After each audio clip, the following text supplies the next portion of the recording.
How do you stay focused?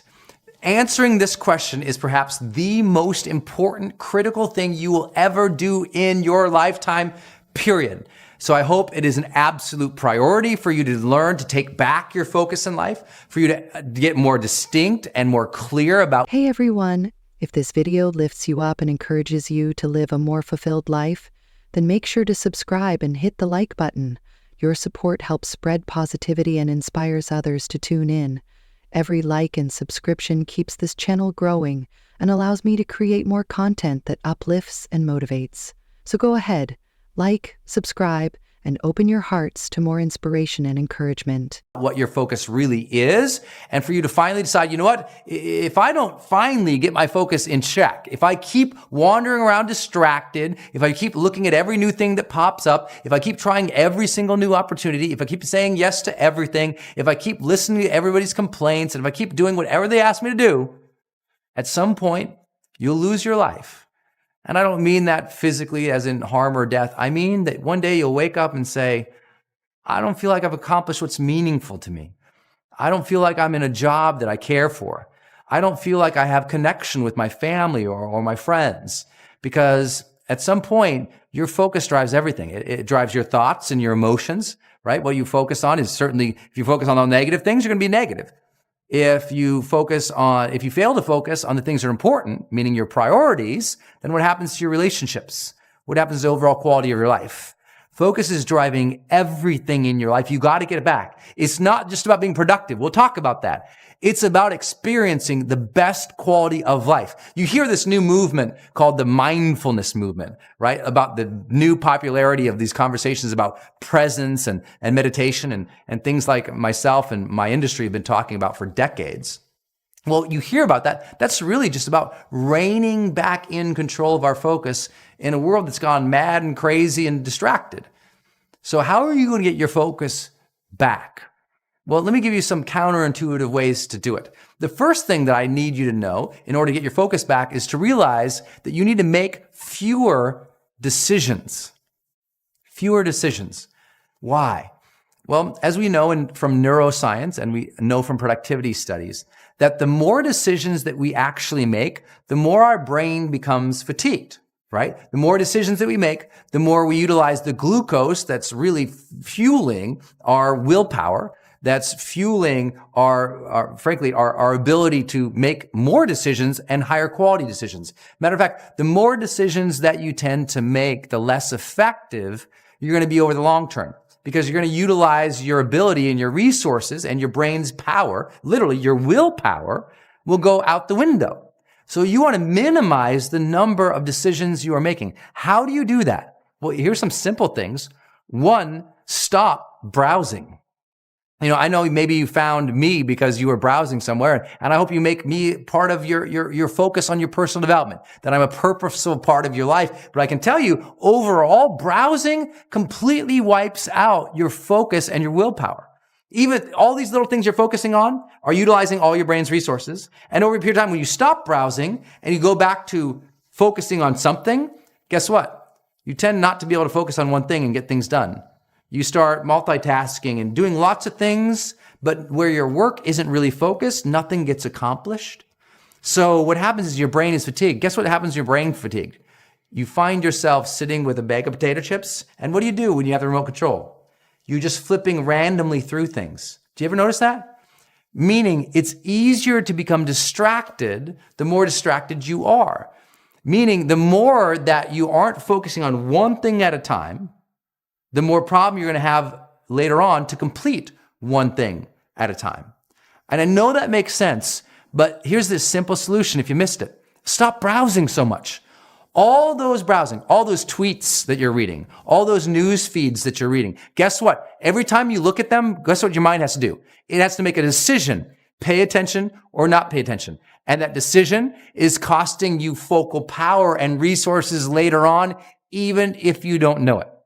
Now, some people say, well, Brendon, I study neuroscience too. But all those little things I see, those are firing off my dopamine and my vasopressin. I'm getting excited because I'm seeing all these things. My mind feels rewarded by seeing all these things, making all these decisions. And it is true. That's why it's such a frenzy and it becomes so addictive, but it also becomes so fatiguing.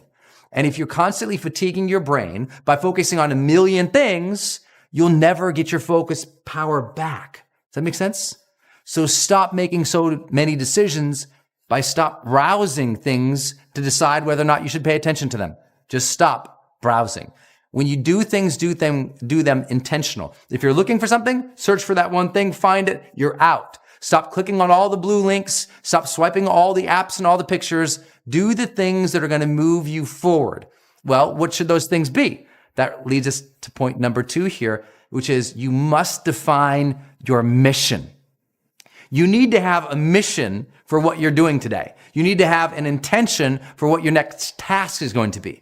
What happens, most people just kind of show up and they go, okay, well, I guess I'll do some stuff, but they have no intention whatsoever. So they end up doing too many things that mean nothing towards their mission. You should figure out what is it you desire in life and figure out the steps to get there and start working a plan to get there and minimizing everything else, getting very clear on the mission, and working the plan. Everything else, guess what it gets? A no. Until you reach that mission or until you're significantly on your way, that you have free resources to be able to focus elsewhere. And that's what people do. They take on too many projects because they're not clear about their mission.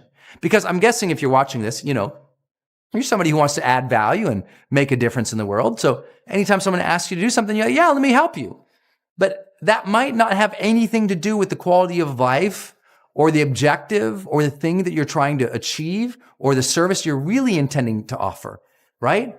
And I know how hard it is because I'm so pulled myself towards causes and towards volunteerism, towards helping so many people. But guess what? If I help everybody in lots of different areas, I might not make my ultimate mission of serving the people I want to serve the most, of making my dreams come true so I can support more people, of running my business so I can support more people. Meaning it's easy to take your eye off the ball if you don't know what the ball is. And people often have never defined their mission.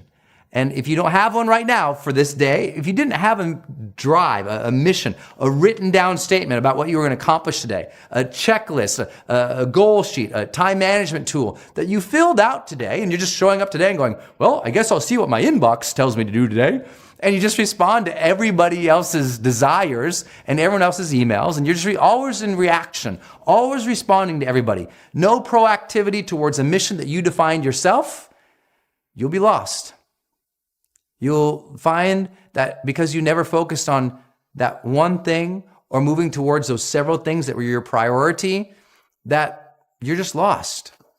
Because, and here's another thing, focus goes out the window when we don't have progress, right? If we're not progressing towards something, our focus goes out the window. We just don't pay attention to anything. We don't feel good about ourselves. You want to get more focus in your life? Get more progress. As you progress more, you start to get excited. You start to pay attention to things that are working, that are moving you forward, and you start to find more focus in your life.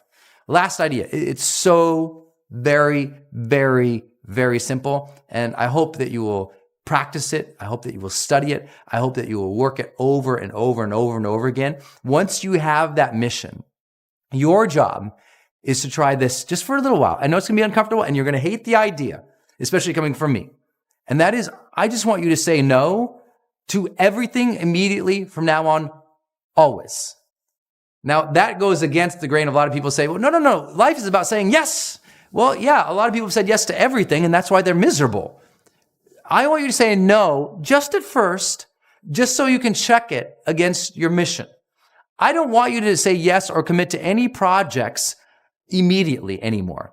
That's what people do. I do want you to commit, but just give yourself like a couple hour break or an evening's break. Make the decision the next day, right? If something comes up and you can do it and you're excited about it and someone asks you to do something, I just say no first. It will teach you to say, no, I'm going to evaluate that first. I'm going to put some thought to this to see, should I focus on this right now in my life? Yes or no? And build some criteria for yourself. If you think about the time, energy, resources, and effort and sanity that you're going to have to put into something, well, you should get something more out of it than you put in, right? You should be able to draw, some return on investment or future value out of it, or your own personal development or your improvement to your lifestyle from it. But if you're going to focus on something, make sure it's going to lead to some kind of result, even if just that result is your true passion, your true love, and your true spirit in it. Otherwise, it's got to get a no. And what this suggests is that we have to have a greater degree of evaluative time and evaluative criteria in our life if we're ever going to truly have focus, right? Most people, because they're just saying yes to everything, and they never filter something through criteria to say, yes, no, good for me, bad for me, right now, wrong now, because they have no criteria. They have no basis for making the decision. They've said yes to too many things. Their plate has become too full, and now there's too much to focus on, so they're not even moving forward.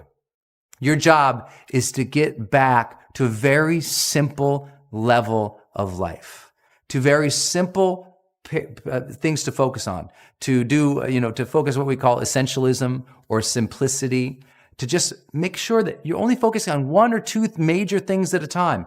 And everything else, you're not allowing the distractions to suck you in. So you click all the links or do all the things that someone else says or reply to everybody else. But you're moving your life forward day by day, little by little. Engage in things that you care about, that you love, that you enjoy, saying no to those that you do not, and move towards every single day, moment by moment, day by day, to those things that truly engage you, to those things that truly energize you and bring enthusiasm into your life. And if you can keep that type of focal power and intention, then you'll start to experience what we call the charged life.